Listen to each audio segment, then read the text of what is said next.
Bueno, muy buenas tardes a todos. Vamos a comenzar con esta nueva o tercera conferencia final del curso del módulo Jean Monnet Eucopol Comunicación Europea, Desafío y Milagro. Y en este sentido, pues hoy tenemos la suerte de poder hacer va a ser nuestra tercera conferencia final, una por cada curso que hemos tenido en nuestro tercer año y último año del proyecto, y en este caso, pues dadas las circunstancias, vamos a tener que realizarla en un formato en el que, bueno, no pensábamos, ¿verdad?, hace 3 meses que íbamos a tener que realizar esta conferencia de esta manera, cuando habitualmente los 2 años anteriores, las ediciones del 18 y del 19, lo hicimos en el flamante Salón de Grados del campus de Puerta de Toledo de la Universidad Carlos III de Madrid, en el centro de Madrid. Bueno, las circunstancias nos han llevado de esta manera a que tengamos que realizar esta conferencia final de forma digital, de forma en línea. No nos ha quedado más remedio que adaptarnos a las circunstancias y a la situación que corre, como también hemos tenido que hacer en nuestro curso Eucopol a lo largo del último mes y medio.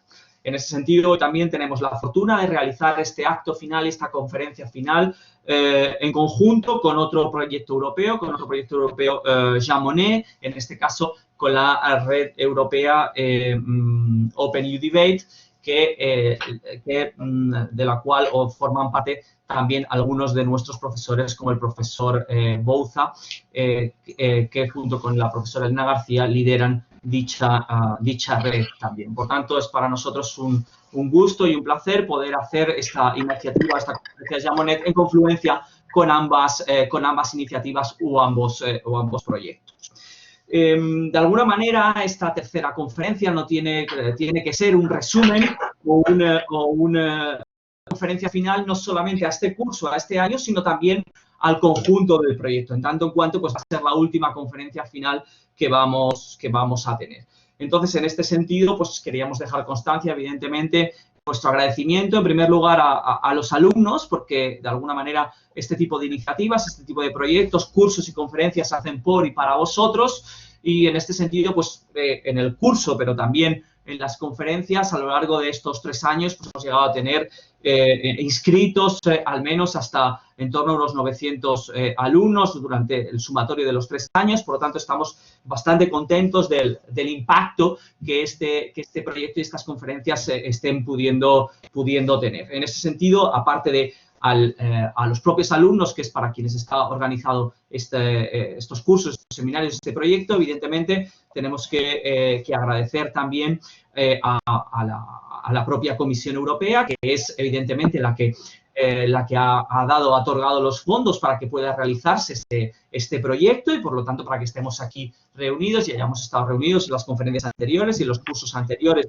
en este caso en Getafe y en Puerta de Toledo, así como en este caso en primer lugar a la Universidad Carlos III de Madrid, que es la que ha albergado, digamos, tanto el proyecto como los distintos eventos del mismo, y de alguna manera también a las universidades también de los otros profesores participantes actualmente no ligados directamente a la Universidad Carlos III de Madrid. Entonces, en ese caso estamos hablando de la Universidad Complutense de Madrid y de la Universidad Autónoma de Madrid principalmente.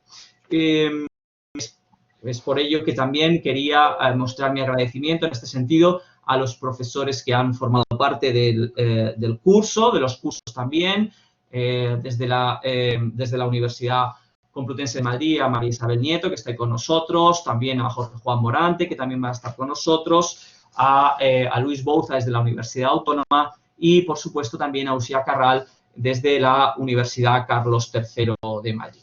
En este sentido, bueno, aunque estemos muy contentos con el desarrollo del proyecto y con el desarrollo de las conferencias y de las sesiones, pero este es el último año del proyecto, el proyecto ya se acaba, Estamos apenados de una parte, bueno, y contentos también de otra, que también vamos a poder tener un poquito más de descanso, un poquito más, porque bueno, no sé si todos éramos conscientes del trabajo que suponía organizar todo esto cuando tan diligentemente convencí a los pobres profesores incautos a acompañarme en esta aventura, y bueno, no sé si entonces sabían lo que iba a implicar y bueno, lo que hay detrás en materia de preparación, de organización, trabajo administrativo, etcétera, etcétera. Por lo tanto, al menos el año que viene nos tomaremos un descanso y ya veremos si se puede retomar la cuestión con nuevas fuerzas y renovadas energías en años posteriores. En este sentido, es verdad que si hacemos una sinopsis o un recorrido desde el año 2016 tuvimos el proyecto, 2017 tuvimos la primera conferencia,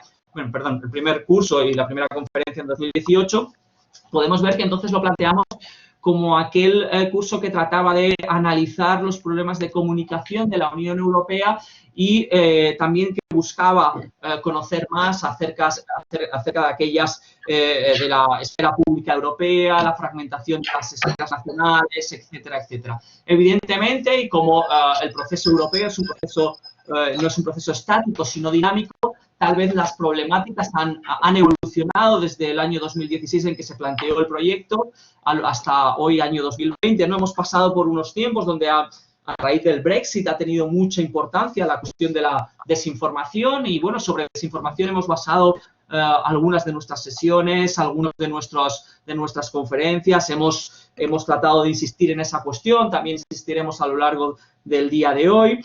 Y, bueno, lamentablemente hemos terminado por desembocar en esta última sesión que tiene más que ver o que tiene como marco de referencia o como evento focalizador, si lo queremos llamar, precisamente la actual pandemia del COVID-19 que estamos todos sufriendo, ¿no? Digamos que este ha sido un poco el recorrido histórico, si lo que queremos ver, en apenas 3 años de este proyecto, de este módulo y de estas conferencias. En ese sentido, bueno, pues hoy os voy a compartir, estoy muy contento de que tengamos el programa que tenemos para el día de hoy, que os estoy compartiendo.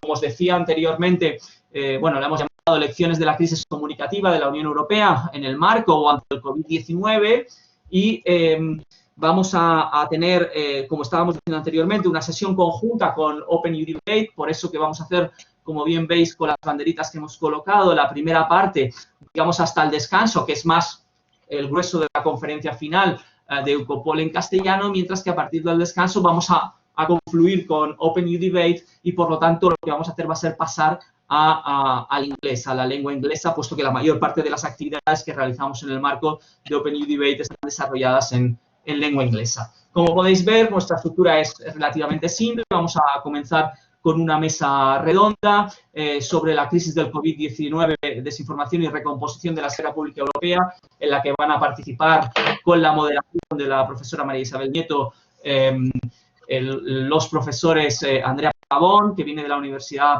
de Navarra, Uxía Carral, de la Carlos III, y Luis Bouza, de la Universidad Autónoma de Madrid. Después, nuestro compañero Jorge Juan Morante va a ser quien coordine la entrega de certificados de Eukopol. Posteriormente vamos a tener unos 10-15 minutos de descanso y ahí vamos a comenzar con la parte en inglés. En primer lugar, hemos conseguido que pueda venir a hablar con nosotros Nadia Kovalsikova, que trabaja para la Alliance for Securing Democracy, que pertenece a the German Marshall Fund of the United States, y que creo que es bastante interesante porque ella es una reputada especialista en temas de relaciones transatlánticas y desinformación. Por lo tanto, allí vamos a tener una entrevista. Simplemente yo le voy a hacer una pregunta inicial y espero, muy genérica, y espero que los estudiantes tengan muchas cosas que preguntarle a Nadia, porque realmente es una experta en la materia, que hemos tenido la suerte de que haya aceptado nuestra invitación. En este caso, ella va a participar bajo las reglas de la Chatham House. Eso quiere decir que va a hablar completamente off the record. En ese momento vamos a parar la grabación y vosotros podréis utilizar lo que ahí se discuta, pero nunca lo podréis atribuir a la persona que lo ha comentado, ni siquiera a las personas que estaban en la reunión. Posteriormente, vamos a continuar con el segundo panel, que va a tratar sobre el COVID-19. La pregunta es si puede tratarse de un evento que suponga un foco esencial y una piedra basilar para el desarrollo de la opinión pública europea. Esa mesa la va a moderar el profesor Bouza y va a contar con ponentes como Carolina Plaza Colodro, de la Universidad de Salamanca, Hans-Georg Strenz, que viene de la Universidad de Copenhague, o la propia Alessandra Solska, también de la Universidad Carlos III de Madrid. Y por último, el profesor Bouza va a culminar esta doble sesión de Eucopol y de Open Debate en el día de hoy. Por lo tanto, digamos que esto es un poco el programa que vamos a tener. Yo no quisiera alargarme mucho más, simplemente detallaros que más allá de la ceremonia virtual de certificados que vamos a hacer para Eucopol en el día de hoy, se os van a hacer llegar esos certificados por correo electrónico. Aquellos que sirven para la cuestión de los créditos están esperando a que reabran las secretarías en Getafe para ser sellados, por lo tanto, en ese momento será cuando los podremos distribuir con sello del departamento. Y si alguien necesita también que se le reconozcan los créditos de actividad, que por favor se ponga en contacto con el correo de Eucopol para que se le puedan llegar a distribuir. También teníamos una cuestión final que no se me olvida y es algo que se os prometió el primer día de curso y tenía que ver con el viaje a Bruselas. Y de momento esta cuestión tengo que reconoceros que está en stand-by porque, bueno, ahora mismo no se pueden visitar las instituciones en Bruselas, tampoco podemos salir del país en principio. Por lo tanto, digamos que también el proyecto termina en el mes de agosto. Vamos a ver si nos conceden o no una extensión al mismo y, por lo tanto, el viaje se pudiera realizar en el otoño de este año 2020. Pero, bueno, como sabéis, actualmente la situación no nos proporciona demasiadas certezas. Por lo tanto, yo ahí lo máximo que os puedo prometer es que tan pronto como tengamos alguna certeza, os lo haremos saber en este sentido. En cualquier caso, yo no aspiro ya a estas alturas a que esto pueda ser organizado hasta después del verano, en todo caso, porque ahora mismo es inviable, ¿vale? Por lo tanto, simplemente esas cuestiones. Más que todo esto, sí quería agradeceros a todos vosotros en el día de hoy por estar hoy aquí, por acudir a este acto, a esta conferencia final. Y mi agradecimiento a todos los participantes, a todos los ponentes. Simplemente deciros que, bueno, cuando estemos en mesa redonda o en entrevistas, por favor, vamos a intentar tener las cámaras abiertas y los micrófonos y después cuando entréis en preguntas, pues podéis abrir vuestras cámaras y vuestros micrófonos simplemente para evitar que se acoplen ruidos o sonidos no buscados, ¿vale? Por lo tanto, como os decía, ya me he pasado 2 minutos, por lo tanto, Maribel, muchísimas gracias.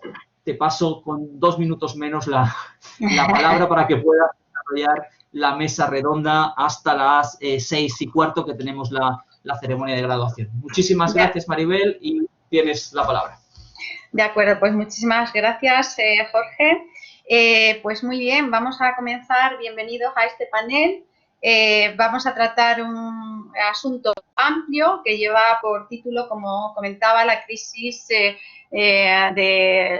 COVID-19 o de la COVID-19, desinformación y recomposición de la esfera pública europea. Y para ello contamos con 3 invitados que prácticamente pues casi todos, por no decir todos, ya los conocéis. Simplemente voy a dar unas pinceladas de cada uno de ellos, de sus currículum. Tenemos al profesor Bouza, Luis Bouza, es doctor por la Universidad Robert Gordon de Aberdeen, en Escocia, es profesor de la Universidad Autónoma de Madrid y, bueno, previamente ha sido profesor en la Universidad de Salamanca y de la Carlos III. Es profesor visitante del Colegio de Europa en Brujas, donde coordinó el programa de estudios europeos generales y su investigación pues, se centra en la sociología política, en el surgimiento de una esfera pública europea y especial foco pone en el papel de la sociedad civil de los países miembros de la Unión y los recientes cambios de narrativa en el área de estudios europeos. Bueno, él, junto con Jorge, ya lo conocéis, junto con la profesora Usía, pues forman parte, Usía Carral, pues han escrito este libro que lleva por título Comunicación Europea, a quién doy like para hablar de Europa. También tenemos a Uxía Carral. Ella es doctoranda con beca PIF en la Universidad Carlos III de Madrid, obtuvo su máster en investigación aplicada a los medios de comunicación tras haberse graduado en periodismo bilingüe en esta universidad. Es coautora, como indico, de este libro muy interesante y, bueno, pues colabora con otras universidades y ha trabajado también como redactora en la cadena SER, Radio Lugo, etc. Y para, digamos, comentar también, tenemos y presentaros a la profesora Andrea Pavón. Ella está en es personal del Departamento de Comunicación Pública de la Universidad de Navarra, es licenciada en Periodismo por la Universidad de Navarra, es graduada en Ciencias Políticas por la Universidad de Essex y es máster en Investigación de Medios de Comunicación por la London School of Economics and Political Science. Bueno, pues aquí tenemos, digamos, el panel, ¿verdad? Bastante interesante y vamos a iniciarlo. Voy a hacer una pequeña introducción, ¿de acuerdo? Con la temática que tenemos por delante y luego voy a dar, si os parece bien, una palabra a cada uno de los ponentes para que dispongan de 8 o 9 minutos y no obstante también al final de mi intervención les voy a lanzar una serie de preguntas por si bueno, pues quieren entrar a responderlas ya de antemano. Estamos ante la pandemia, estamos ante esta enfermedad que ha truncado grandes ilusiones, que se ha llevado por delante la vida de miles de ciudadanos en nuestro país, en Europa y en el mundo, y ha enterrado pues un montón, miles de proyectos de vida de un plumazo. Y las sociedades pues tienen que afrontar este desafío. Y este reto se va a abordar, se tiene que abordar con una herramienta principal que es la política con letras mayúsculas. La política que requiere acuerdo, que requiere negociación, que requiere consenso. Estamos viendo cómo desde hace unos meses, bueno, pues está habiendo una rápida propagación de esta pandemia que no solamente está afectando nuestras vidas y la economía global de manera sin precedentes, sino que también está cambiando profundamente la forma en que trabajan nuestros gobiernos y las autoridades locales. Y aquí esto no es una cuestión únicamente de los gobiernos, ¿verdad?, sino es una cuestión donde hay muchísimos actores implicados. Aquí estamos todos implicados, la sociedad civil, los medios de comunicación, los partidos políticos, las asociaciones de distinto tipo, las ONGs, organizaciones intergubernamentales, tenemos la Organización Mundial de la Salud, la Unión Europea y muchas otras, ¿no? Y bueno, pues la respuesta vendrá en la medida de lo posible de todos estos actores y también de acuerdo con sus responsabilidades, ¿no? Y quiero comentar esto porque es importante, es decir, hablamos de los gobiernos, hablamos de los responsables públicos. Gobernar es tomar decisiones, gobernar es prever y anticiparse a los asuntos de interés general, gobernar es ser proactivo, gobernar es no improvisar, gobernar es tener estrategias muy claras con líneas de actuación, medidas concretas, etcétera, etcétera. Todos conocemos, todos estamos siguiendo pues esta crisis, ¿verdad?, que nos afecta a todos y estamos viendo cómo, bueno, pues hay medidas de muy diverso orden, dependiendo de los gobiernos, hay medidas mucho más flexibles y hay medidas mucho más duras, ¿verdad? La respuesta está siendo muy dispar dentro de la Unión Europea y también en el mundo. En España, simplemente pues comentar que estamos ante la cuarta prórroga que se ha pedido para el estado de alarma, ¿verdad? Esta finaliza, creo recordar, el 23 de mayo y, bueno, según todos los medios de comunicación, estamos ante una posibilidad de solicitar el gobierno español una quinta prórroga, ¿no? El estado de alarma quizás es una de las medidas más duras, desde mi punto de vista. Son poderes excepcionales que se le da al gobierno de la nación, al poder ejecutivo para actuar, pero que, diría yo, y no me quiero alargar en esto, conviene no alargar más de lo preciso y fundamentalmente porque, bueno, pues voy en la línea de la comunicación que sacaba la Comisión Europea recientemente, hace unos días, que es la hoja de ruta común europea para el levantamiento de las medidas de contención de la COVID-19, ¿no? Y es verdad que, digamos, pues tener en cuenta que pues todas las medidas que se ponen en marcha tienen que ir acorde a las normas constitucionales, ¿verdad? Bueno, hay algunos se preguntan también si la respuesta que se le está dando a esta pandemia, ¿verdad? Pues si, ¿qué está haciendo Europa? ¿Qué está haciendo Asia? Etcétera. Si, por ejemplo, yo leía hace muy poquito tiempo si algunos se preguntaban si Asia tiene mejor controlada la pandemia que Europa. Bueno, parece que Corea del Sur, Japón, Hong Kong, Taiwán, Singapur están ya superando la peor fase, ¿verdad? Europa va un poquito por detrás y bueno, me pareció muy interesante las palabras de un filósofo surcoreano,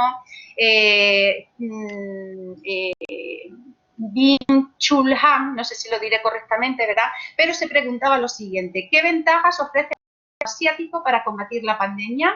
Y a su juicio, decía, la apuesta por la vigilancia digital es una gran apuesta, el Big Data encierra un potencial enorme y, bueno, pues claramente él decía también que las epidemias ya no las combaten solamente los epidemiólogos, ¿verdad?, sino también los informáticos, los matemáticos, etcétera, etcétera. Bueno, pues estamos ante un nuevo paradigma, si no lo dejo ahí.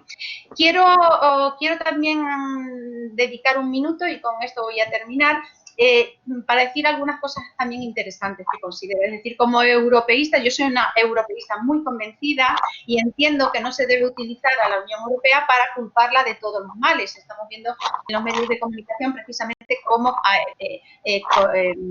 efectos de la pandemia, bueno, pues hay algunos que dicen que sí, Europea no da una respuesta adecuada, etcétera, etcétera, pues que la Unión Europea este proyecto puede saltar por los aires, ¿no? Hay que recordar, y esto me interesa mucho, recordar que la Unión Europea pues puede intervenir en este caso para hacer frente a la pandemia, de acuerdo siempre atendiendo al principio de atribución de competencias, clarísimamente, y hay que ver qué es lo que indican los tratados. Los tratados claramente en este tema, en esta competencia, es una competencia fundamentalmente, bueno, es una competencia compartida, pero fundamentalmente estamos ante a los problemas sobre seguridad en materia de salud pública, está muy limitada y le corresponde a los Estados miembros preferentemente, ¿no? Entonces, bueno, pues quiero dejar eso sobre la mesa y lo digo claramente porque recientemente hubo un artículo, ¿verdad?, que lo estuvimos además comentando en una de las clases, que a mí me pareció francamente muy, muy duro, que se lanzó en, bueno, pues en varios medios de comunicación en distintos países de la Unión Europea a través de esta plataforma, de la plataforma Lena, y fue en concreto el 16 de marzo y se llamaba así: Europa no responde. Decía, la Unión Europea ha actuado frente al coronavirus como una burocracia incapaz de intervenciones concretas, y la pregunta que lanzaba era: ¿por qué Europa, con su colosal aparato administrativo y técnico, no ha hecho nada para prevenir la epidemia y coordinar su contención, ¿no? Esto lo lanzaba el día 16 de marzo y ya, bueno, pues el día 10 de marzo ya aparecían también algunas iniciativas que se estaban tomando,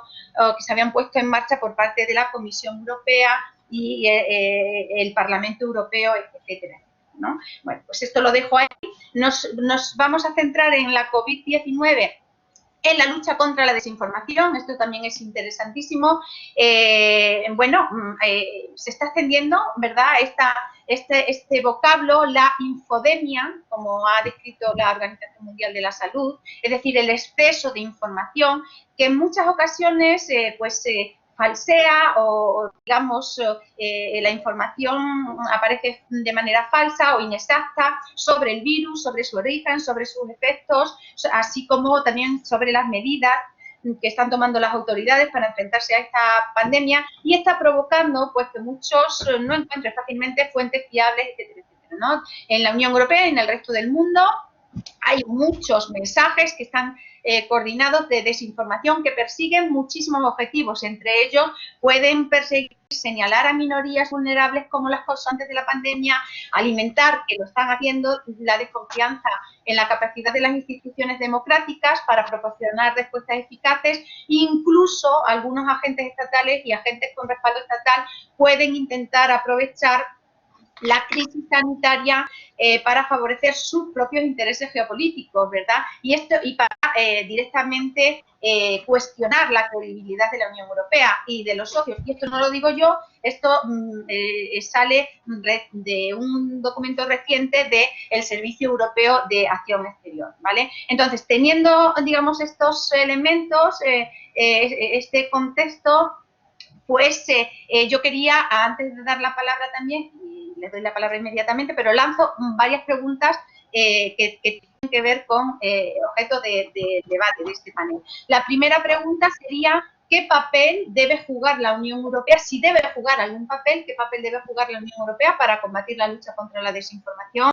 Porque hay muchos actores públicos y privados concernidos, ¿vale? ¿Hasta qué punto, y esta es otra cuestión, hasta qué punto la pandemia puede jugar como un elemento cohesionador para hablar de una esfera pública europea? ¿Cómo sería esa esfera pública europea? Si es posible, si es necesario, lo dejo ahí y evidentemente, bueno, pues termino con esto, es decir, podemos hablar, para hablar se habla de la recomposición de la esfera pública europea, ¿no? Bueno, pues puede hablar de esa idea inicial de Habermas, ¿verdad?, sobre la esfera pública como el lugar de la conversación. Es una metáfora muy valiosa como punto de partida, entonces yo lo lanzo ahí, es decir, se habla de esfera pública, pero se podría trasladar eso ¿puede hablar de una esfera pública europea o dicho de otra manera? Y ahí tenemos, bueno, pues estos ponentes, los profesores invitados que han escrito también mucho sobre ello. ¿Existe un interés público europeo? Y ahí lo dejo, son temas sobre la mesa, ¿vale? Entonces, si os parece, os doy la palabra a Luis, pues eso, 8 minutitos, a continuación Usía y a continuación Andrea, y luego pues vemos las preguntas de los asistentes, cuando queráis. Luis, por favor. Muy bien, muchas gracias, Maribel. ¿Me oís todos bien? Espero que sí. Muchas gracias, Jorge, también por la organización, a todos por asistir. Siento que no nos podamos ver las caras para terminar y celebrar el final de este módulo como se merecería, pero creo que es un evento bien interesante y que vamos a tener un buen debate que además podremos seguir por los diferentes medios. A través de Twitter, la serie de podcasts que estamos sacando en Opinion Debate, nuestro canal de YouTube, etc. Así que seguro que vamos a poder continuar la discusión. Yo de los varios temas más interesantes que ha propuesto Maribel, creo que el que es más evidente que aporte yo es la recomposición de la esfera pública, y además, para ser breve, más vale que me centre en un único tema, ¿no?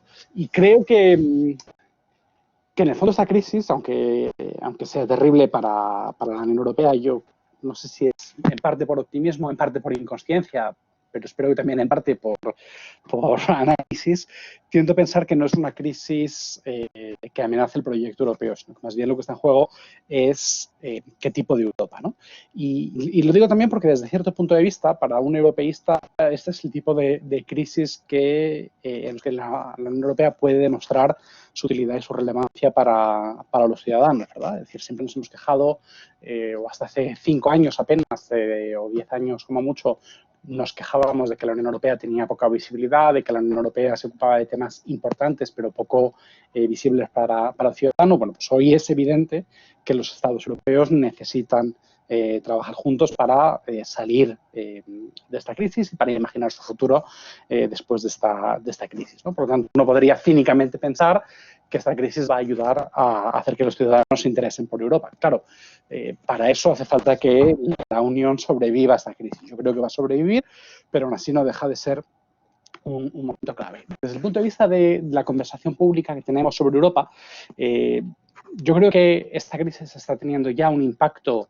inmediato en dos variables importantes, que son los estilos y los temas de la conversación. Sobre los estilos, creo que lo vimos en las declaraciones del primer ministro de Portugal, Costa, un hombre además especialmente, ¿cómo decir?, templado en lo personal, y que sin embargo salió a decir aquello de que las declaraciones del ministro holandés de Finanzas eran repugnantes, ¿no? Y además lo dijo de manera suficientemente lenta como para que se le entendiese incluso aquellos que no hablamos portugués, ¿no?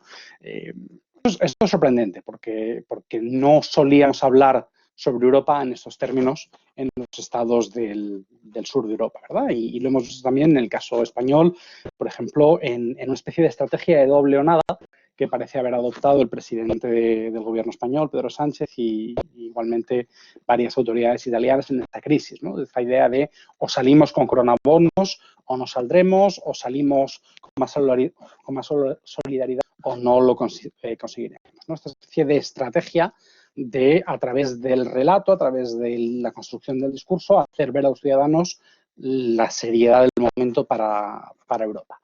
También hay un impacto a corto plazo sobre los temas, ¿no? Por ejemplo, hasta qué punto los temas, hasta qué punto las estrategias, los estilos populistas van a salir más o menos dañados en el corto plazo. En la mayor parte de Estados europeos estamos viendo un efecto que los politólogos le llaman rally round the flag, ¿no? Es decir, favorecer a los partidos que están en el gobierno en la gestión de este tipo de crisis. Recientemente veíamos que, por ejemplo, el apoyo a la canciller Merkel ha vuelto a aumentar de manera muy significativa. De alguna manera podríamos pensar que en esta crisis parece que a corto plazo los ciudadanos prefieren partidos que de alguna manera tengan experiencia de gobierno. Esto en cuanto al corto plazo, pero creo que realmente lo significativo de esta crisis puede ser su impacto en el medio plazo, que es hasta qué punto va a contribuir a aumentar la cohesión o la fragmentación de esta esfera pública. Sabemos que las esferas públicas, Maribel, hablabas de Habermas. El propio Habermas nos dice que, bueno, pues su trabajo llega en un momento en que esas esferas públicas se están fragmentando. La esfera pública europea siempre ha estado fragmentada, no solo entre esferas públicas nacionales distintas, sino sobre todo entre distintos tipos de públicos. Y creo que esta crisis tiene el potencial para hacer fragmentación aumente, entre expertos, entre personas que siguen el debate con los expertos y la desconfianza en los expertos y demás, ¿no? Yo creo que hay una serie de dinámicas centrífugas y de dinámicas centrípetas que van a estar compitiendo en los próximos meses y en los próximos años. La primera, de la que yo no hablaré más, porque seguro que mis compañeros de mesa y en la entrevista con Nadia posteriormente lo vamos a abordar, es el famoso concepto de desinformación. Elena García-Higgins nos está escuchando, sé que ese concepto de desinformación le parece problemático y creo que lo tenemos que discutir, ¿no? ¿Qué queremos decir con desinformación? Yo creo que este concepto hay que abordarlo, pero creo que hay varias dimensiones, y una de ellas que creo que vamos a estar viendo en el corto plazo y desde luego en el medio, es algo así como una mayor deslegitimación de los intermediarios. Esta crisis, este virus, tiene el potencial de ser especialmente problemático a la hora de deslegitimar determinados discursos sobre el papel de los expertos. ¿Por qué? Porque los expertos no pueden tener soluciones siempre acertadas y recomendaciones inmediatamente aplicadas, ¿no? Pongo un ejemplo. Hasta hace poco no sabíamos que las personas asintomáticas podían contagiar. Hasta hace poco no había un consenso científico sobre las mascarillas y todavía no sabemos del todo si una vez que te recuperas de la enfermedad puedes seguir transmitiendo el virus o no. Este es el tipo de caldo de cultivo que puede favorecer que de alguna manera triunfen discursos de tipo, bueno, pues los expertos no saben nada, mejor no hacerles caso. Y cuando digo expertos, no me refiero solo a los médicos, a los virólogos y epidemiólogos, esto va a afectar a todos los tipos de intermediarios de la esfera pública. Va a afectar a los periodistas se contradicen, los periodistas no saben nada, defienden sus intereses, y desde luego que va a afectar a los representantes políticos, ¿no? Creo que lo estamos empezando a ver con la toxicidad de la conversación política en España, pero esto no es solamente un tema español. Y un tercer tipo de factor centrífugo que creo que puede darse en esta epidemia es una politización del sistema. Es decir, decía hace un momento que no estábamos acostumbrados en el sur de Europa a este tipo de discursos sobre Europa se la juega, ¿no? De alguna manera. Creo que con buena voluntad, personas como el presidente Sánchez, como el primer ministro Costa, están utilizando este discurso para hacer ver la importancia del momento a nivel doméstico y también apuntarse tantos a nivel periférico. Esto lo hablamos durante uno de los cursos de Uco Boll, ¿verdad? La idea de, que señala el politólogo holandés Peter de Wilde, lo que él llama el intergubernamentalismo discursivo, el creciente uso de retóricas políticas entre jefes de Estado y Gobierno, pero esto tiene el efecto paradójico de volver a un tipo de politización que creo que no es saludable para el futuro de la Unión Europea, que es una politización del sistema, que es plantear Europa como una alternativa. Es decir, si Europa no es como la queremos, o Europa solamente funcionará si la dirigimos nosotros. No, Europa es muy compleja técnicamente, Europa es muy compleja políticamente y habrá momentos en los que tú tengas más capacidad de influencia y habrá momentos en que tus ideas estén más bien alejadas de la periferia. Si en esta pandemia sobrereaccionamos, los líderes políticos sobrereaccionan y la sociedad civil sobrereacciona a la hora de enfatizar que está en juego la propia idea de Europa, creo que hay un riesgo evidente de que adoptemos este tipo de politización casi sistémica. Dicho esto, creo que también hay buenos motivos para pensar que esto puede dar lugar a una serie de dinámicas centrípetas. Os voy a dar también solamente tres e intentaré ser rápido. Creo que una dinámica positiva sería, al igual que la politización del sistema, la politización de lo que los politólogos llamamos la polity, ¿no? La misma idea de Europa puede ser centrífuga, la politización de las políticas, la politización del debate sobre qué debe hacer la Unión Europea, qué tipo de salida debemos adoptar, es decir, pues si debemos volver a apostar por los sectores turísticos tradicionales en la Unión Europea o si este es el momento para centrar la atención europea en otros sectores, cómo repensar, pues no sé, la política industrial después de esta crisis. Ese tipo de debate sobre políticas y nuevos desafíos puede ser bueno para esa conversación a través de la Unión Europea. Dos, una creciente europeización de la política nacional, es decir, cada vez más en la conversación política nacional está siendo evidente que necesitamos a la Unión Europea. En uno de los debates sobre el estado de alarma, el presidente Sánchez le pedía al jefe de la OTAN que influenciase a través del Partido Popular Europeo para intentar que pues, sus compañeros de partido holandeses y alemanes adoptaran posiciones más favorables a España.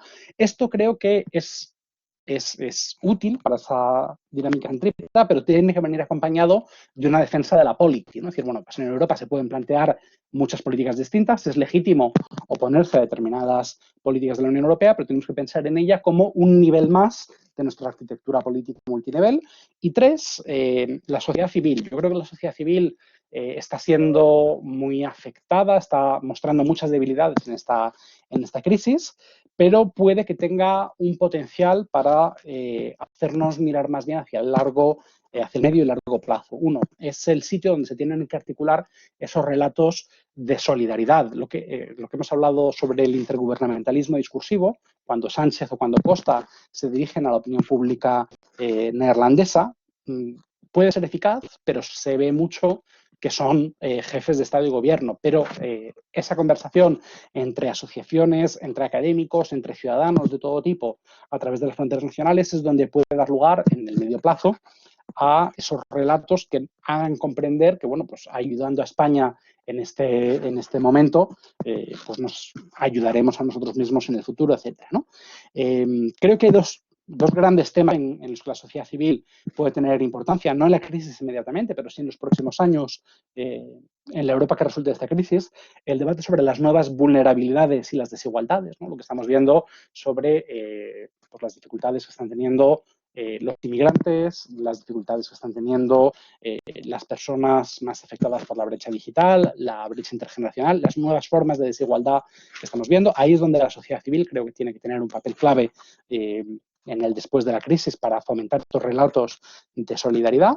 Y dos, los nuevos equilibrios en términos de valores, de preferencias, que seguramente van a verse en esta crisis. Probablemente hablaremos más de ello en la segunda mesa esta tarde, pero, por ejemplo, cuestiones como el teletrabajo, cómo vamos a articular una forma a escala europea, pensar en estos nuevos equilibrios entre vida y trabajo, entre control de nuestros datos y necesidad de luchar contra la pandemia, etc. Y creo que ahí es donde, más allá del medio y del corto plazo de la gestión de la crisis, la sociedad civil tiene que rearmarse para plantear estos nuevos temas y, sobre todo, para cambiar esos equilibrios que yo creo que de momento son más bien centrífugos que estamos viendo en la esfera pública. Lo dejo aquí, seguro que me he pasado el tiempo, pero gracias a todos por vuestra paciencia. Muy bien, pues muchísimas gracias, Luis. Vamos a dar el paso a Usía. Usía Carras, por favor. Sí, creo que ya me podéis ver. Perfecto, pues a mí me gustaría, más que buscar una solución al problema de desinformación que tiene la Unión Europea, centrarme en encontrar cuál es el problema.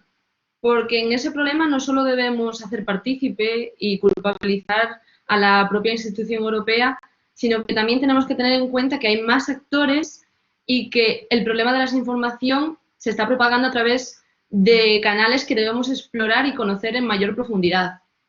Por eso, a mí me dieron la idea de que podía hacer aquí una presentación e intentaré ser breve, aunque no prometo nada. A ver si la pudieseis ver. ¿La veis en pantalla todos? ¿Alguien que me pueda confirmar? Sí, se ve. Sí, se ve. Perfecto. Muchas gracias a todos. Pues entonces, a mí me gustaría centrarme en lo que es la desinformación, que como muy bien Maribel ya nos presentaba, tiene que ver con la infodemia, que comentaba la Organización Mundial de la Salud. Y la desinformación tiene 3 pasos. El primero es la fabricación de quién y por qué intenta crear todos estos bulos, después la distribución en la cual participamos todos inconscientemente y el contraataque, que sería la última parte donde trataríamos las preguntas que nos ha hecho la moderadora. Pues entonces, la fabricación, quién y por qué. Existen diferentes agentes, partidos que intentan sacar rédito político de la crisis, de sanitaria, incluso sus simpatizantes, grupos conspiracionistas, lobbies, por ejemplo, en esta crisis sanitaria, como pueden ser los farmacéuticos, los homeopáticos, e incluso el ciudadano. Tenemos que tener en cuenta el ciudadano egoístamente, que poniendo a riesgo el bien comunitario, incluso el suyo individual, quiere aprovecharse de la situación. Existen mil estafas, robos a propósito, vendiendo cosas a propósito de intentar aprovecharse del miedo de los ciudadanos. Entonces, en lo que nos concierne a esta conferencia, en la crisis del coronavirus ha servido para alimentar las agendas políticas y polarizar en exceso los discursos. Porque unas sociedades desinformadas, unas sociedades asustadas, se vuelven mucho más vulnerables. Y de hecho, quien más ha podido utilizar esta vulnerabilidad han sido los partidos de extrema derecha y los partidos opositores a los gobiernos que están intentando gestionar esta crisis. Uno de los ejemplos, aquí tenemos 2 ejemplos de desinformación que han utilizado sobre todo la extrema derecha, que es lo que más controlo yo, podemos ver aquí el caso de, en primer plano, Marine Le Pen, que se aprovecha y pide esa mayor soberanía nacional. Comentaba en Le Monde que la Unión Europea impide cerrar las fronteras, que tiene un dogma de siempre pro-Schengen y que eso va a contribuir al fallecimiento de muchas más personas que de otra manera no surgirían. Y vemos otro ejemplo, como Matteo Salvini, que habla de las cifras económicas, que las descontextualiza para intentar llevar a su favor estos discursos y aprovecharse del miedo que está surgiendo entre los ciudadanos. Por lo tanto, vemos quién quiere dar vida a esa desinformación, pero también nos debemos preguntar cómo qué canales utilizan.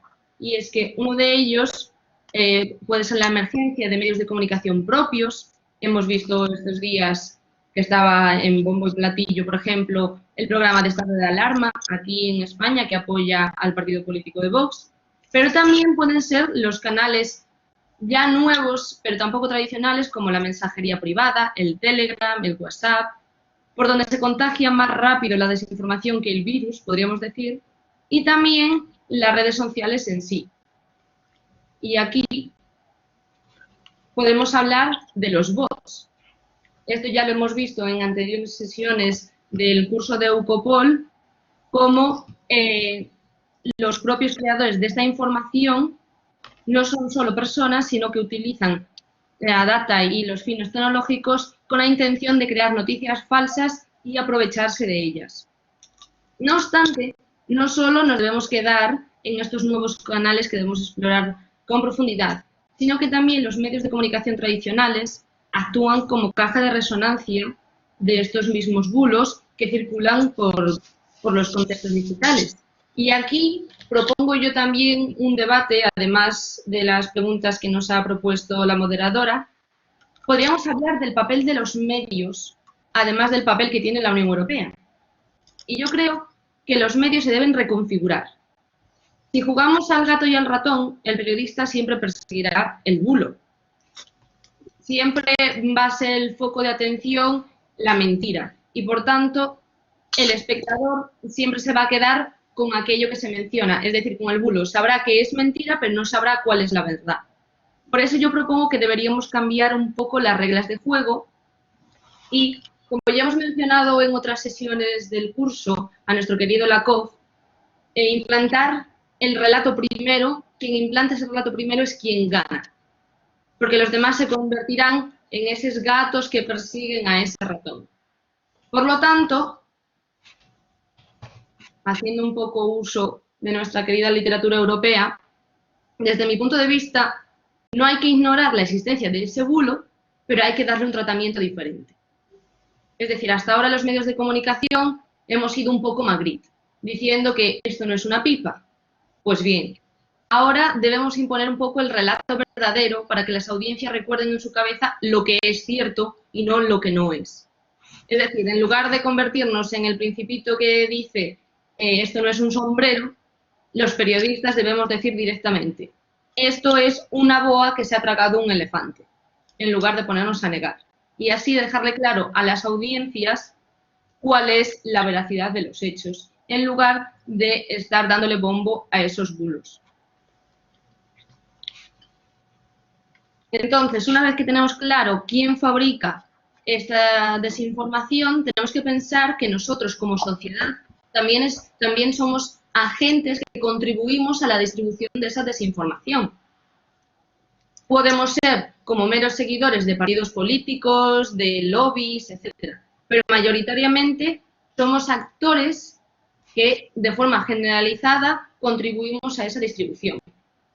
Por ejemplo, ¿cuántas veces no habéis vivido, sobre todo durante este confinamiento, la situación de que algún familiar os envía por un grupo de WhatsApp un mensaje reenviado?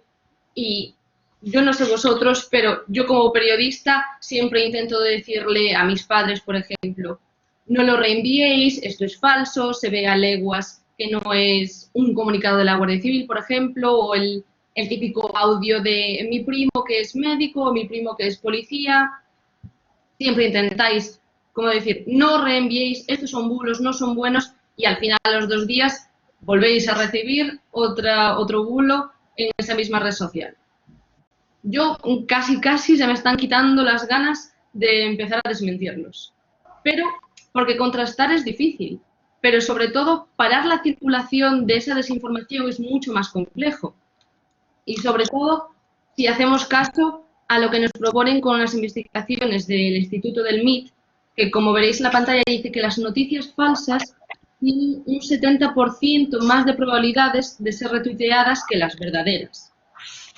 Es decir, ¿cómo podemos llegar a esa tercera fase del contraataque si siempre vamos a ser más lentos que las noticias de desinformación? Es difícil. Y sobre todo porque los canales por los que nosotros también utilizamos, somos partícipes de esa distribución de desinformación, son los canales por los mismos que se fabrican, por la mensajería instantánea y sobre todo por la conversación boca a boca, bueno, diríamos ahora pantalla a pantalla, entre círculos familiares, entre amigos, entre trabajo. En nuestras conversaciones diarias, al fin y al cabo, hablamos de esos bulos, pero nunca llegamos a hablar de la parte verdadera, de cuáles son las soluciones, o es mucho más fácil hablar de conversaciones a nivel nacional que no hablar de lo que ha hecho la Unión Europea por el bien de esta crisis sanitaria o por el bien de la desinformación.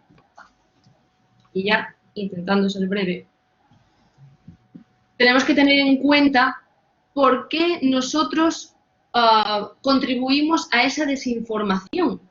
Si en verdad nosotros no queremos recibir mala información, nosotros intentamos que todo lo que recibimos sea bueno. Y eso se produce porque el coronavirus es una situación sin precedentes y, como tantas otras situaciones anómalas, nos da lugar a una pérdida de criterio a la hora de contrastar las noticias. En un primer momento podemos hablar de la aparición de las noticias del virus, nos produce cierta preocupación, pero los propios medios y los propios políticos, con miras a la estabilidad económica, pues intentan reducir un poco la importancia del asunto. El caso es que nosotros hemos visto que el virus fue avanzando y llegamos a tener también un exceso de información como excesos de casos de virus. Sí, perdona, Lucía, discúlpame un segundito, es por avanzar, si puedes ir, digamos, resumiendo para darle, porque andamos muy mal de tiempo, para darle la palabra a Andrea. ¿De acuerdo? Venga. Entonces, tenemos en cuenta que hay una sobrecarga de información acerca del coronavirus y, sin ser conscientes de ellos, estamos teniendo a nuestro alrededor más información, más bulos que información verdadera. Y esto nos lleva a una contradicción a la hora de formar nuestros propios argumentos, porque nos encontramos con una confusión y muchas veces decidimos ignorar las informaciones, otras que no son de nuestra ideología política desconfiamos de ellas y al final nos quedamos, aceptamos las que tienen unos argumentos sólidos y entendibles que van con nuestra posición ideológica. Es decir, que pasamos de tener un criterio de elección de esas noticias, diríamos, estaríamos del plano informativo, pasamos a un plano emocional. Y ya.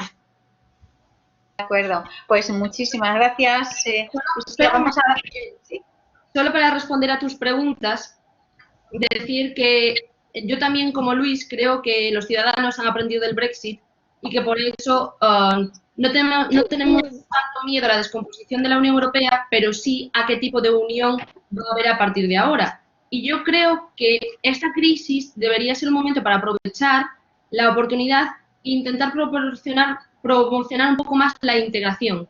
Es decir, si estamos viendo que hay una falta de liderazgo por parte de la Unión Europea, que hemos dado una imagen de insolidaridad, creo que deberíamos crear, respondiendo a tu pregunta de si existe un interés, deberíamos crearlo.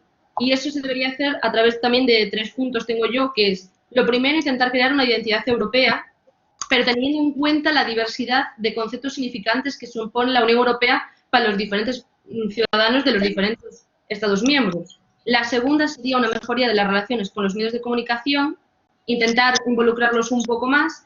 Y la tercera sería, como bien dijo el profesor Luis Bouza, una europeización de la política nacional.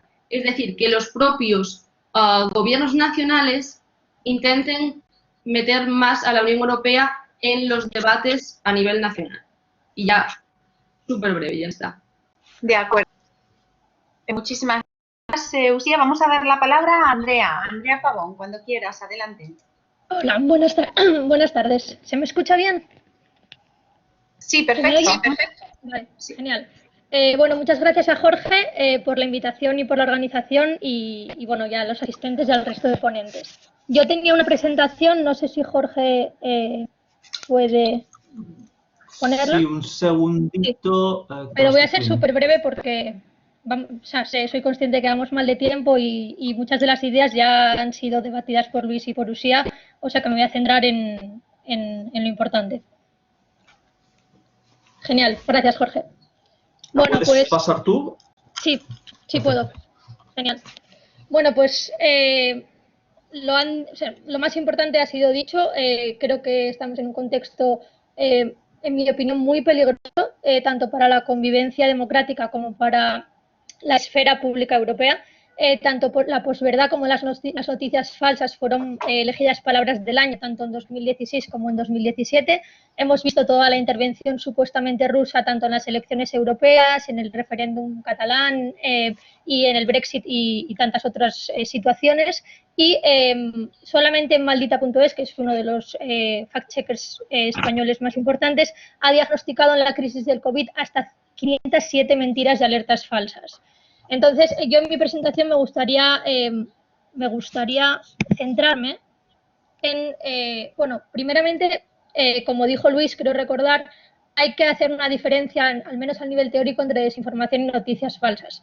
Es un tema que es muy debatible, dónde está la frontera entre uno y otro y cuál es la definición de uno y otro. A mí me gusta esta definición porque dice toda aquella información que sea falsa o que sea verdadera pero esté sacada de contexto o tenga elementos falsos y tenga siempre objetivos políticos, sean estos pues sembrar incertidumbre, apatía y paranoia en un país extranjero o en el propio país, estaríamos hablando de desinformación, mientras que las noticias falsas sería un tipo de información falsa, pero más bien que es creada y distribuida por motivos económicos, es decir, que a través de la publicidad digital, cuanto más compartido sea un contenido, más dinero se va a ganar. Y en este sentido las noticias falsas no tendrían un objetivo tan político ni formarían parte de una agenda política, sino que sería más bien, por ejemplo, típicas noticias falsas que crea un individuo sin ningún tipo de intención política más allá. Y de hecho la Unión Europea recomienda entre estos dos términos utilizar mejor el término de la desinformación más que el de las noticias falsas.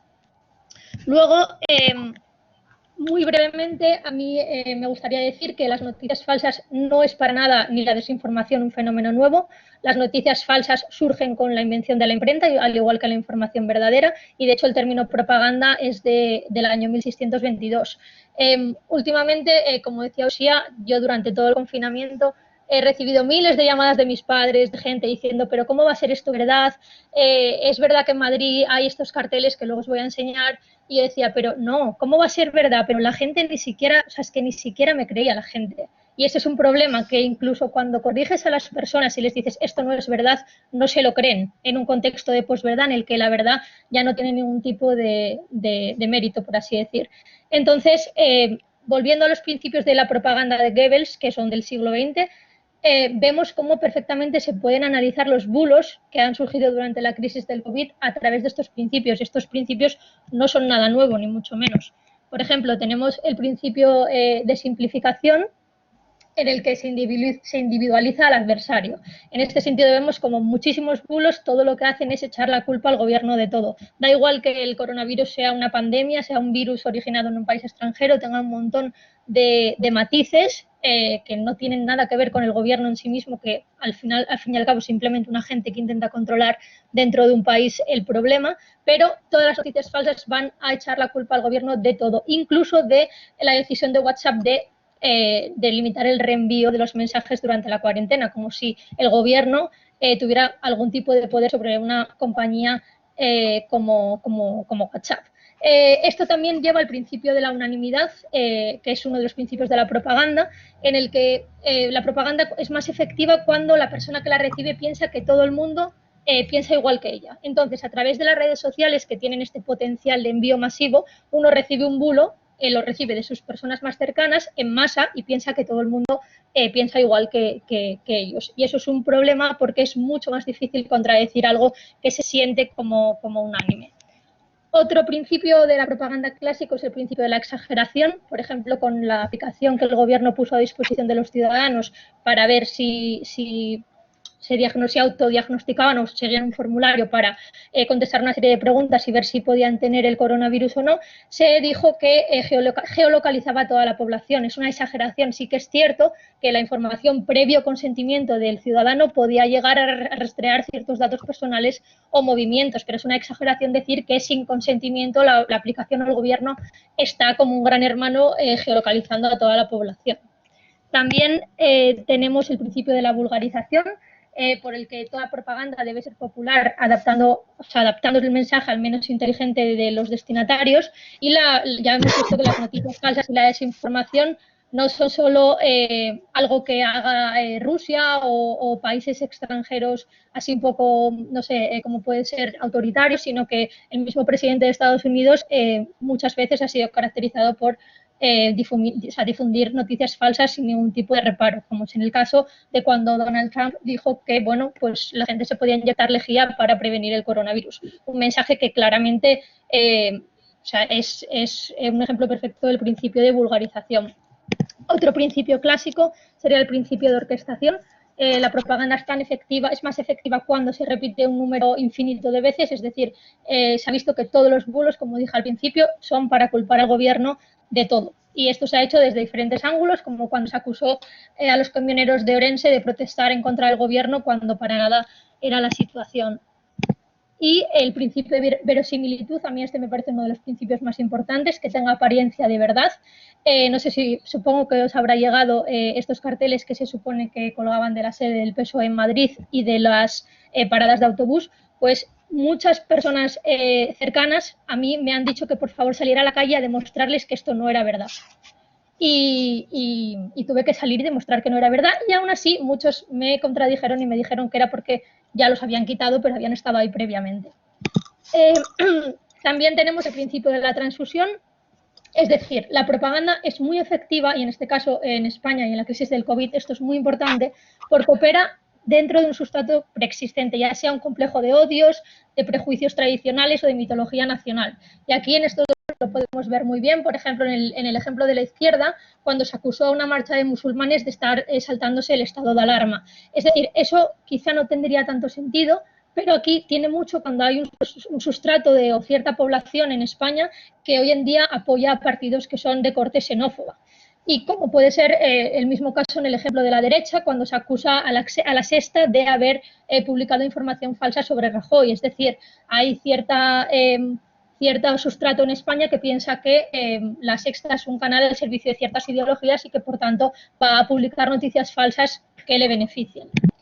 Entonces, esto sería lo que no es nuevo. Como hemos visto, los principios de la propaganda de Goebbels pueden ser perfectamente aplicados a la situación actual, pero sí que creo que es muy importante resaltar lo que sí es nuevo y lo que hace que sea tan problemático la situación que estamos viviendo, y es la escala y el potencial que tiene para socavar la democracia la difusión de desinformación que estamos viviendo. Es una difusión que se produce en un contexto muy particular, es decir, la ciudadanía ya no confía en las instituciones públicas, la ciudadanía no confía en los medios tradicionales, sobre todo a partir de la crisis económica de 2008, y todo esto hace que el efecto de la desinformación sea muy, muy peligroso. También hay una serie de tendencias mediáticas y de otra serie de tendencias que hacen que esto sea muy peligroso. No me voy a extender en todas porque no tengo tiempo, pero diré una idea general de cada una. Las nuevas tendencias mediáticas, yo creo que Uxía también lo comentó, es decir, hoy en día todo el mundo se puede crear una página web con similitud a un medio tradicional y publicar la información que le venga en gana sin tener una serie de principios legales a los que atenerse, como es en el caso de los medios tradicionales. Además, casi el 50% de toda la población de la Unión Europea consume noticias en formato digital, por lo que el efecto en sí mismo se forma un círculo vicioso que es muy difícil de parar. También tiene mucho que ver en cómo las noticias falsas se difunden, a la velocidad a la que se difunden, la infraestructura de las redes sociales y su modelo de negocio. Las redes sociales o los medios de comunicación que están en el mundo digital sobreviven por la publicidad digital, que por ejemplo la publicidad en Facebook, Google y Twitter en 2017 fue por primera vez en la historia más importante que la de los medios tradicionales. Entonces, una noticia, cuanto más se comparta, más dinero va a ganar su autor, lo que hace que se incentive cualquier tipo de noticia súper sorprendente o con apariencia de verdad o súper actual, que suelen ser las características de las noticias falsas. También la desinformación como estrategia militar. España en 2017 modifica su estrategia de seguridad nacional solamente para incluir la desinformación como amenaza nacional a la seguridad del país. O la doctrina Gerasimov, que supongo que muchos de vosotros ya habéis estudiado, que es la doctrina del jefe del Estado Mayor ruso, para cómo sumir a un país en el caos. Y él viene a decir que ya no es, en la guerra los medios militares ya no son relevantes, sino que con una campaña de desinformación puedes sumir literalmente a un país extranjero en el caos. Es una doctrina del 2013 que ahora mismo pues cobra mucha relevancia. Todo esto en un contexto que creo que estas características ya las nombró Luis en su exposición. Vivimos en un contexto en el que la desigualdad es creciente, hay una polarización política increíble, es decir, ya no hay casi partidos políticos en el centro, sino que los partidos políticos se van a los extremos. Hay una desafección ciudadana y un descenso en el capital social, es decir, hay el individuo, o sea, los seres humanos ya no creen en la comunidad o la comunidad ya no está tan cohesionada que trabajen en común, sino que el individualismo es muy creciente. ¿Cómo luchar contra la desinformación? Bueno, la mayor parte de las iniciativas son en forma de fact-checkers, es decir, páginas web que se dedican a corregir la desinformación y a decir que es mentira. Ya sea en el ámbito de la Unión Europea se crea el List Stratcom Force, sobre todo para desmentir la información falsa que viene de Rusia, y también maldita.es y muchos otros fact-checkers, pero tienen un problema. En mi opinión, teniendo en cuenta los experimentos que han sido realizados por muchos investigadores, las correcciones no funcionan. Una persona a la que se cree una noticia falsa y tú se la contradices, como la contradicción vaya en contra de lo que realmente piensa o de su ideología o de su pensamiento preexistente, no te va a creer. Y yo esto lo he puesto lo he experimentado y lo he puesto en práctica con gente de mi alrededor y es cierto. Y os animo a que lo probéis. Si una persona realmente se cree la noticia falsa, por mucho que le cuentes la historia verdadera, o te puede decir que sí que se la cree, pero en el fondo no se la cree del todo. Por tanto, si estas iniciativas no funcionan, es muy difícil de luchar a través de ellas. Esto se une a una serie de problemas que tiene la desinformación, problemas o por qué es tan efectiva. Es muy efectiva porque con un móvil puedes transmitir contenidos en masa. Además, es muy sencilla la creación de webs que parecen ser medios tradicionales. Es muy, muy difícil establecer una acusación directa porque los agentes de desinformación tienen plataformas automáticas o bots, como explicó Uxía, que anonimizan totalmente la difusión de la desinformación y, sobre todo, y esto es un punto que podemos luego debatir, la compleja regulación en las democracias liberales. En la democracia liberal tenemos libertad de expresión y libertad de información, por tanto, muchas veces la desinformación o las noticias falsas se amparan en ese paraguas de yo puedo decir lo que quiera y ya está. Por último, nada, simplemente mencionar brevemente qué consecuencias puede tener esta difusión de desinformación para la democracia. Algunas de ellas es que amenaza la seguridad pública, sobre todo en el contexto de crisis sanitarias como la actual. Además, socava el rol de lo que decía Luis, ya la gente no cree en los expertos, la gente no cree en los argumentos racionales, solamente cree en sus pensamientos preexistentes basados en emociones o en cualquier otro tipo de argumento y contribuye a la polarización política. Contestando a la pregunta de Maribel, para mí la desinformación lo que está haciendo es realmente fracturar la cohesión de la Unión Europea y fracturar la cohesión de los países nacionales, y se ve en cómo precisamente eso, se produce vacío en el centro político y estamos viendo el resurgir de partidos totalmente extremistas tanto a la izquierda como a la derecha. Y nada, por último decir que la democracia liberal se basa en una opinión pública informada, no sé cuál será el futuro de la democracia si esta opinión pública está totalmente desinformada, y para mí creo que hay dos recetas que serían muy importantes, como serían la alfabetización digital, es decir, que la gente supiera cómo funciona la información online, que supiera distinguir qué fuentes son fiables y cuáles no, y sobre todo, el pensamiento crítico. Y me gustaría acabar con una frase que, si no recuerdo mal, es de un senador norteamericano, que dice que todo el mundo tiene derecho a su propia opinión, pero no a sus propios hechos. Y nada, muchas gracias. Pues muchísimas gracias, Andrea.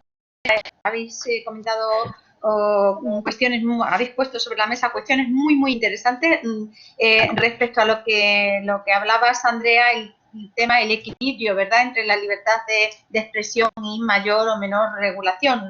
No nos da tiempo a tratarlo. Me parece interesante la observación que hace María Peñarrubia, dice: para Lucía Carral y Andrea Pavón, sería interesantísimo realizar el estudio del caso en el que el bulo se inicia desde el gobierno de la nación. Hemos visto muchos ejemplos, así como la cuestión de cómo se está manejando la información desde los medios de extrema izquierda o desde partidos de extrema izquierda como Podemos, partido del gobierno en coalición.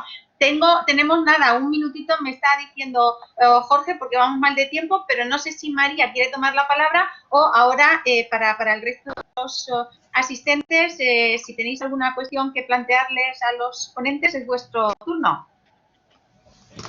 Venga, ¿quién se anima?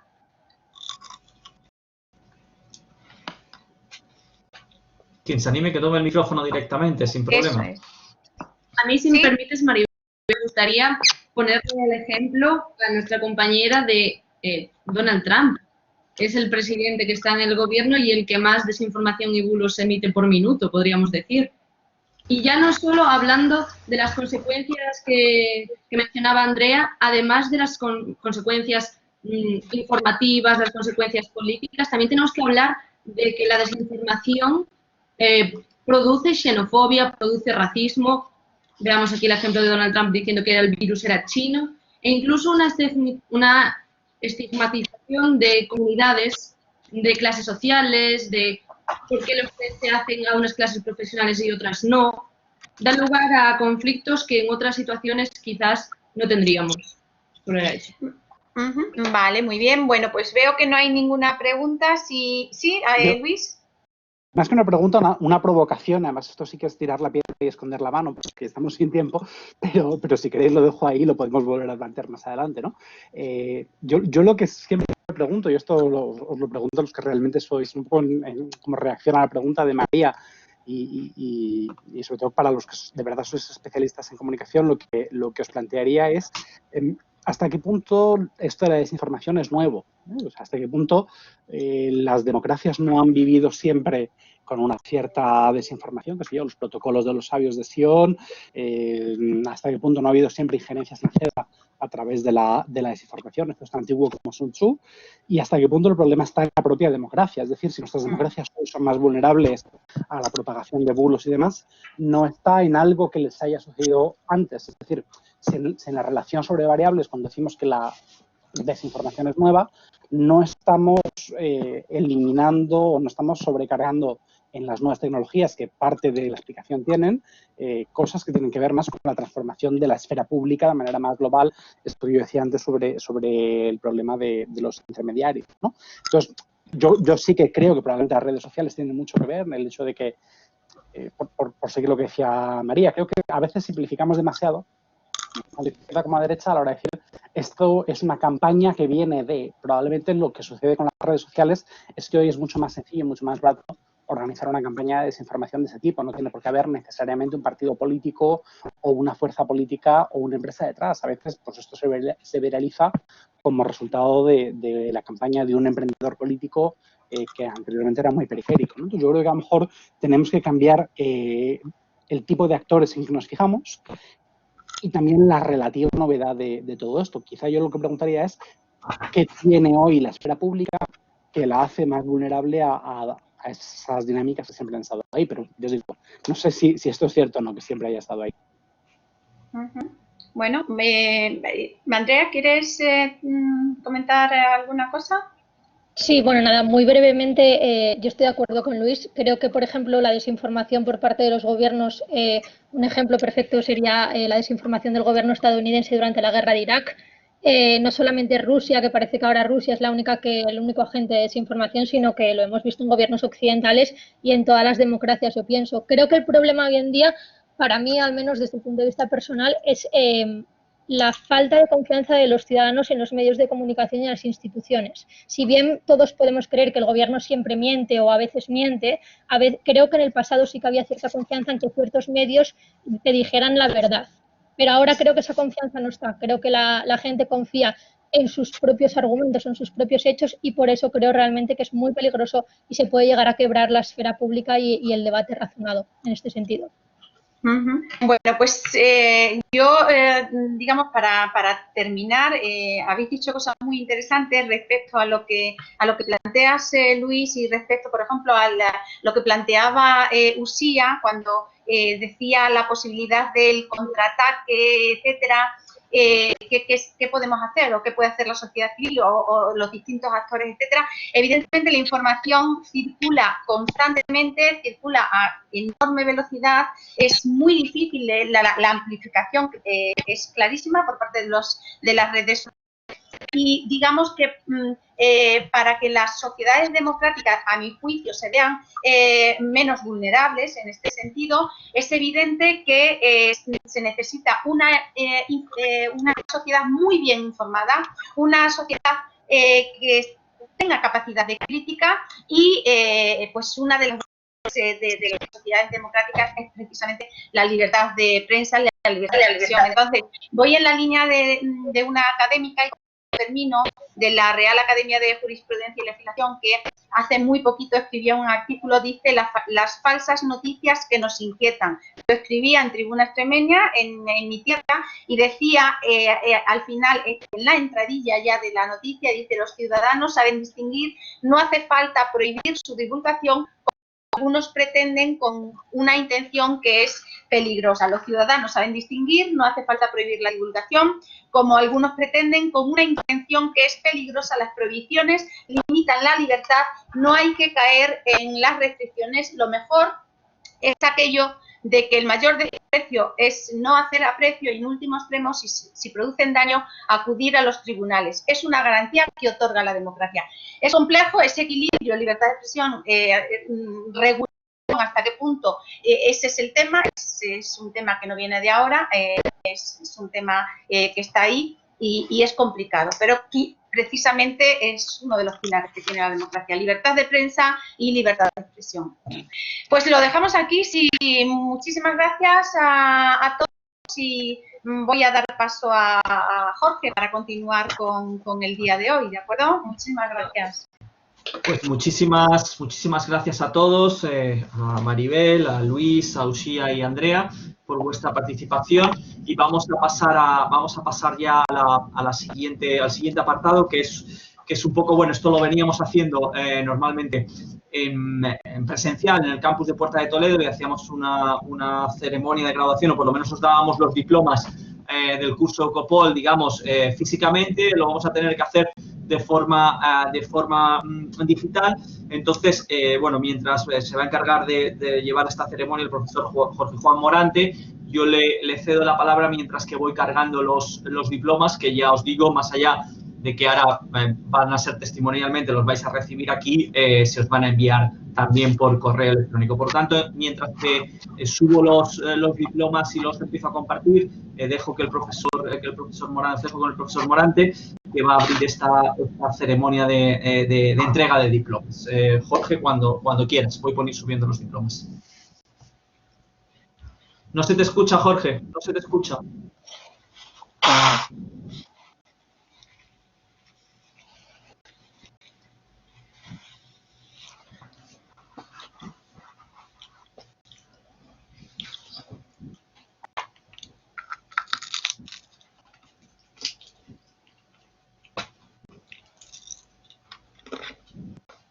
No, seguimos sin escucharte.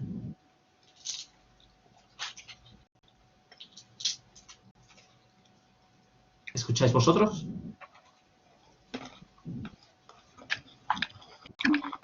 no, no nos echamos.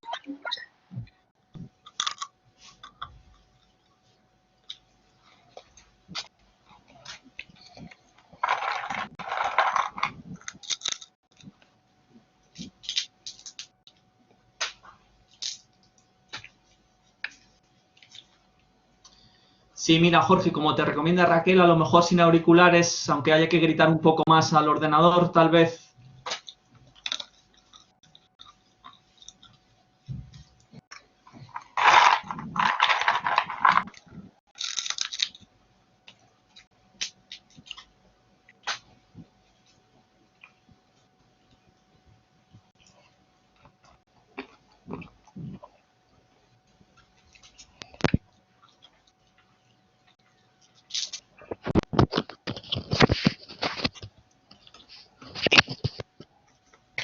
A ver, ahora.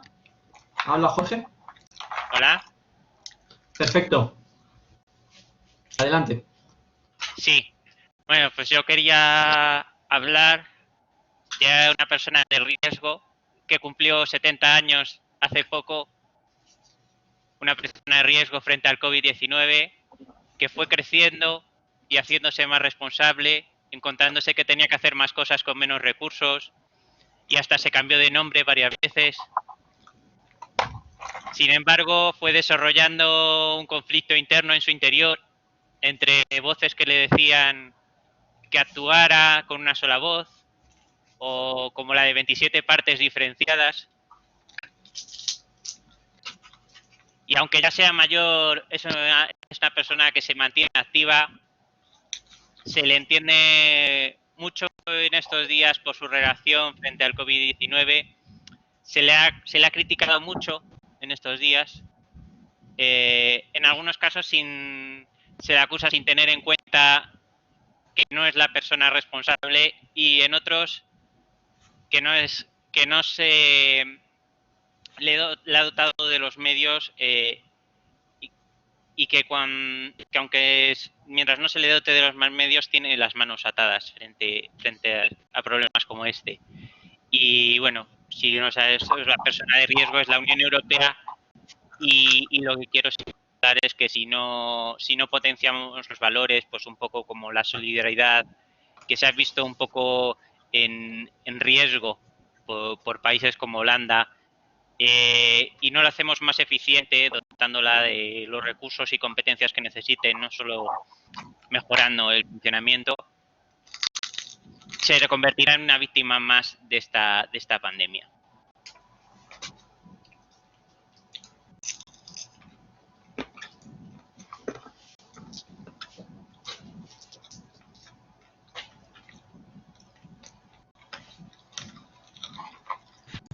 Bien, pues vamos a empezar la entrega de diplomas.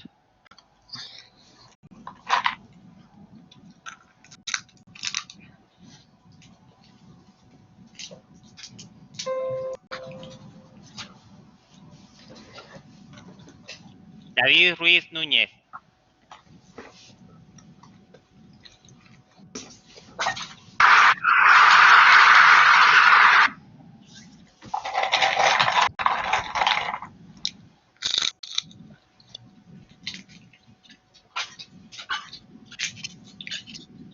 Samuel Morano Betancor.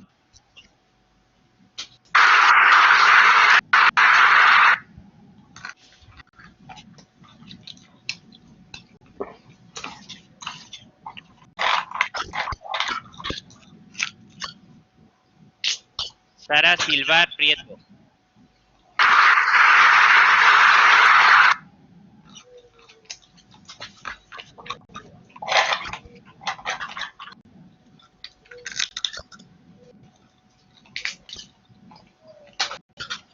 Aitor González Bengoechea.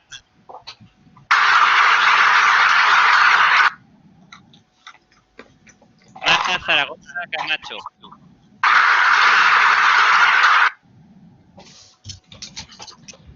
Francisco Diego Fernández Martín.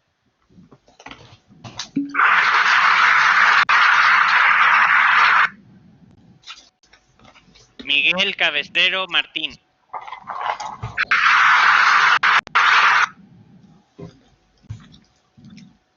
Álvaro Fernández Cruz.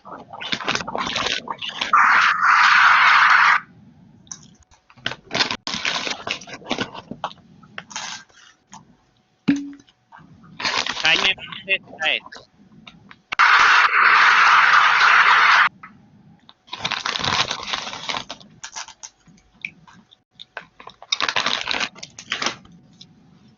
Francisco José Jiménez Alcarria.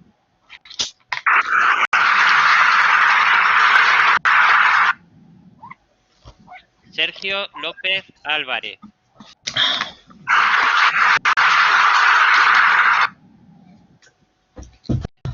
Sergio García Maeso.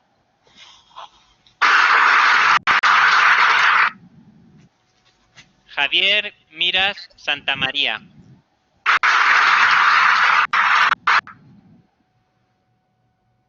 Alba Orche García.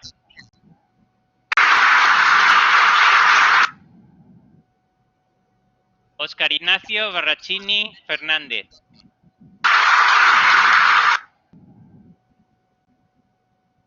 Nuria Ibáñez Pérez.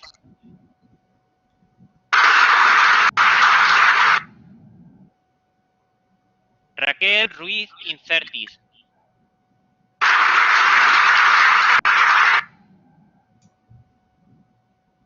Irene Coto Ortiz.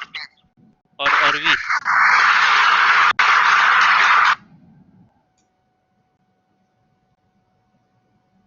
Mabel Chayapa.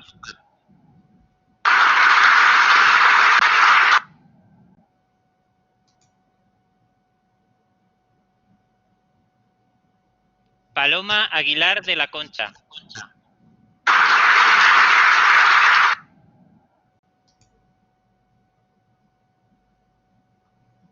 Enrique Lominchar.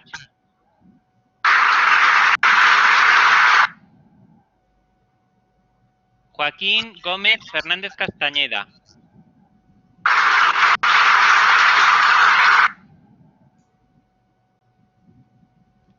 Lidia Vicente Tena.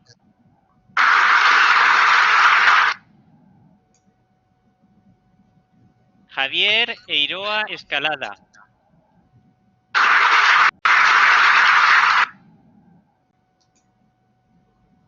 Marta Rodríguez García.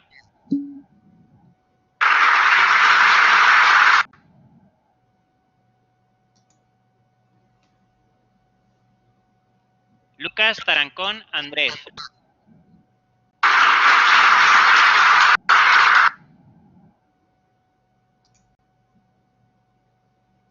Irene Patón Rey.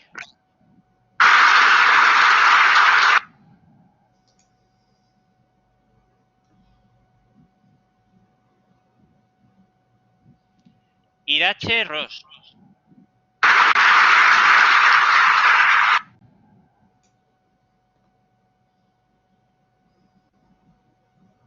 María del Carmen Vallés Fajardo.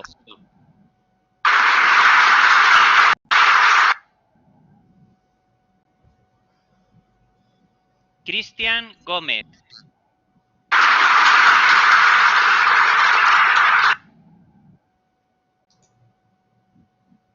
María Angélica Real Serrano.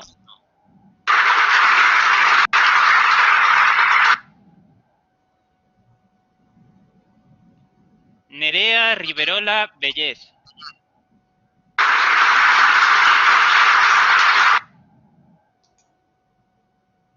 Sebastián Izquierdo de Luna.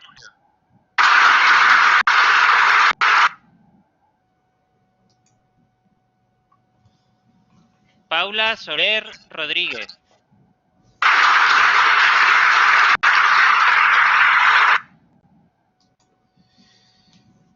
Bueno, pues estos han sido